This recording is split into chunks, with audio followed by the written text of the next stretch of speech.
inside the Lords, again, we're inside in the warmth of the new office that I have, which I hope you can see.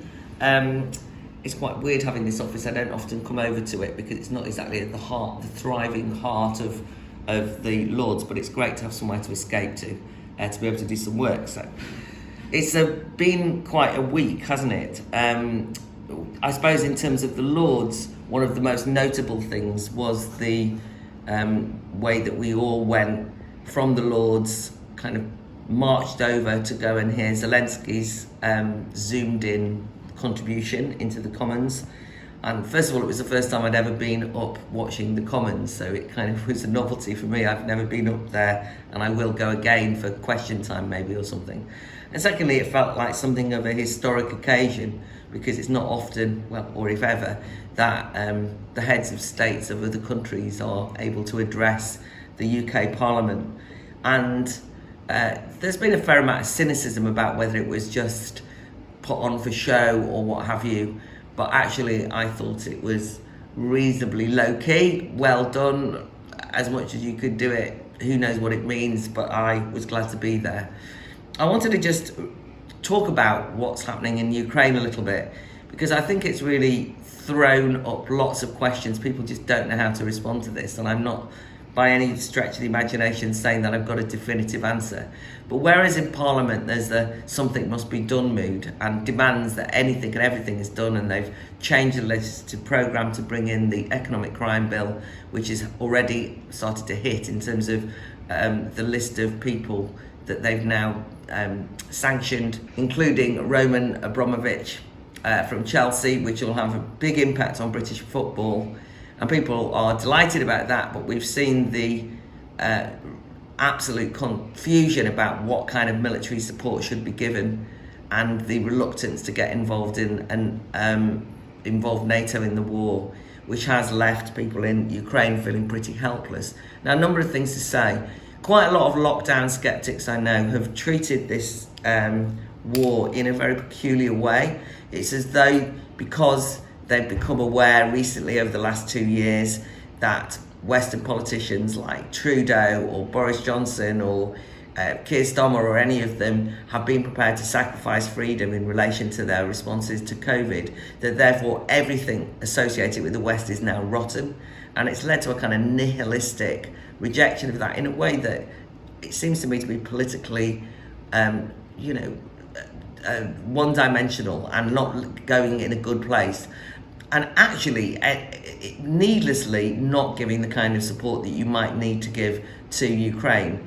You also got a situation whereby people have started to even say, well, how do we really know what's going on there? And everyone has become kind of a recent historian of Ukraine, wants to tell you that Ukraine's got fascist sides to it, groups in it. I mean, lots of countries have.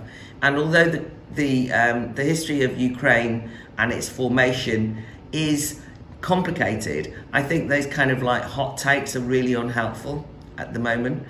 There's also lots of people who are comparing it to the invasion of Iraq, which I think misses the point, which is that actually if Putin and Russia were involved in a defensive strike against for security against the encroaching of NATO, then they wouldn't have done a full-blown bombing campaign of Ukraine. It's not as simple as that.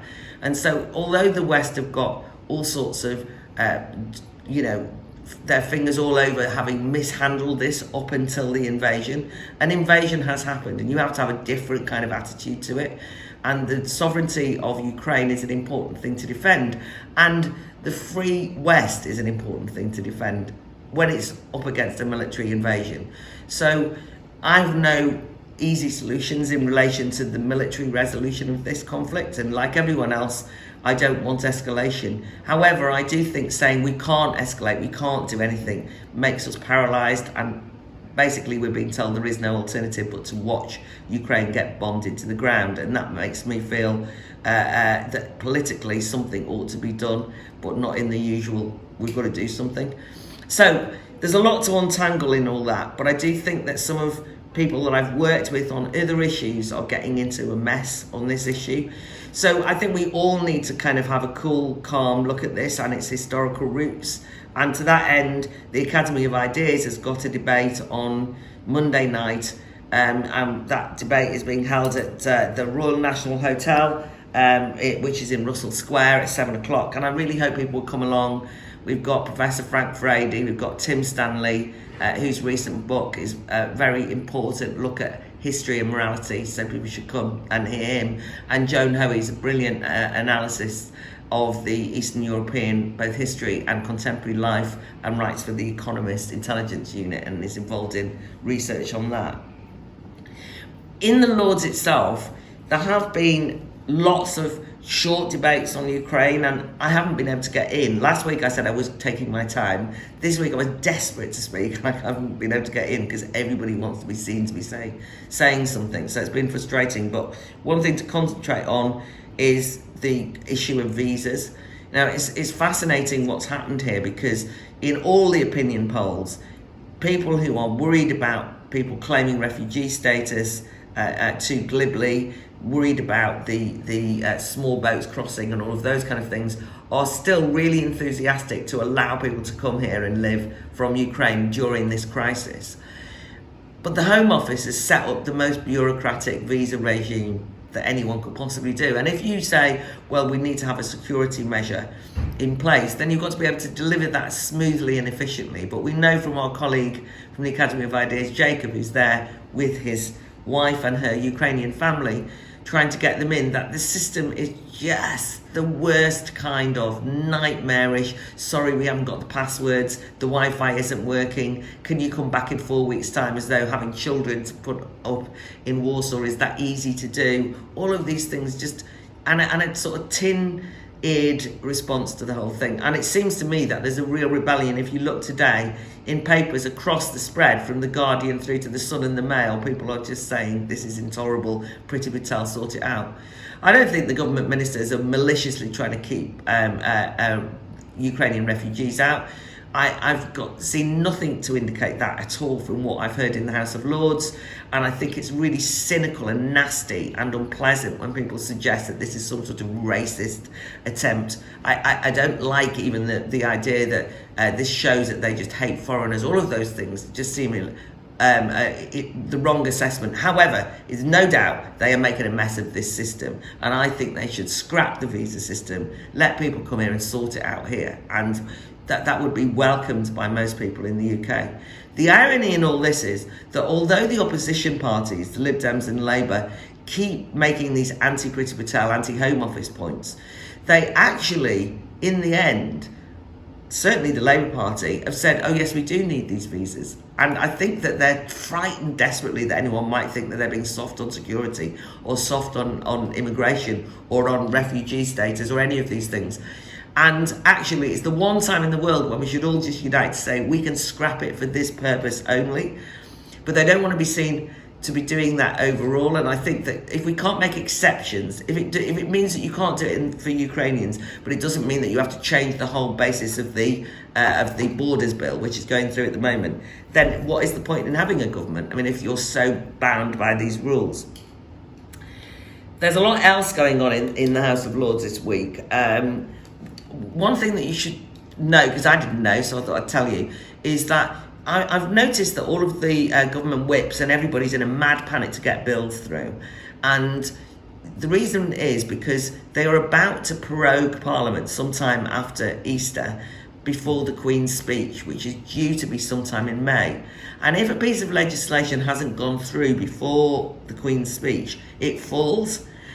Now, the problem the government's got is that I've indicated in my Inside the Laws quite a few times that opposition parties are really enjoying putting in hundreds of amendments to bills, and they're getting quite a few of them passed. I was really fed up, actually, because I saw a Guardian article last week which said the Lords are now dictating, kicking out all the liberal bills, and the government have got a problem with their supporters, Claire Fox and Kate Hoey. I was thinking, God, they've not seen my voting record if they think that's the basis on which the government is trying to struggle against the opposition.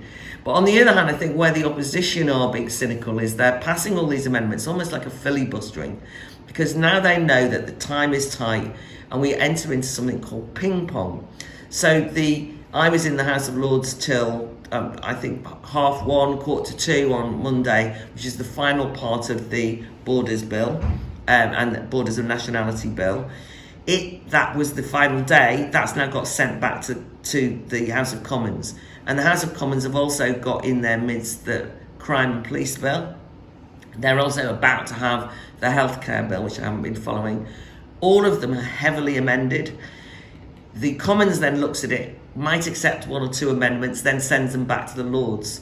And the Lords think, and the opposition benches think, that because the government are desperate to get things through, that they'll make all sorts of compromises in what's called ping pong, because the bill will ping pong across. And it's quite funny actually, because they actually carry it on a gold platter across and then carry it back. So it actually is like ping pong. But this is where democracy gets compromised, because although I've spoken against the government and supported a number of the opposition amendments, I think there's just far too many, and it's too cynically done now to kind of undermine parliamentary democracy. And ultimately the House of Lords is not elected, and you have to be very careful. So I think it would be much better to concentrate on one or two of the most egregious amendments where the government has really, I think, gone against democracy itself by adding in things like some of the moves around protests, and not just try and pass everything through. But I've met gleeful members of the Labour Party who've told me, now we've got them, now we can really force them to accept our will, and I think that's rather dangerous. I've had another, I will finish in a minute, I've had another sort of parliamentary first for me, which is that after the Building Safety Bill, I wrote to the Minister. Writing to the Minister is quite a palaver, because you have to write a formal letter.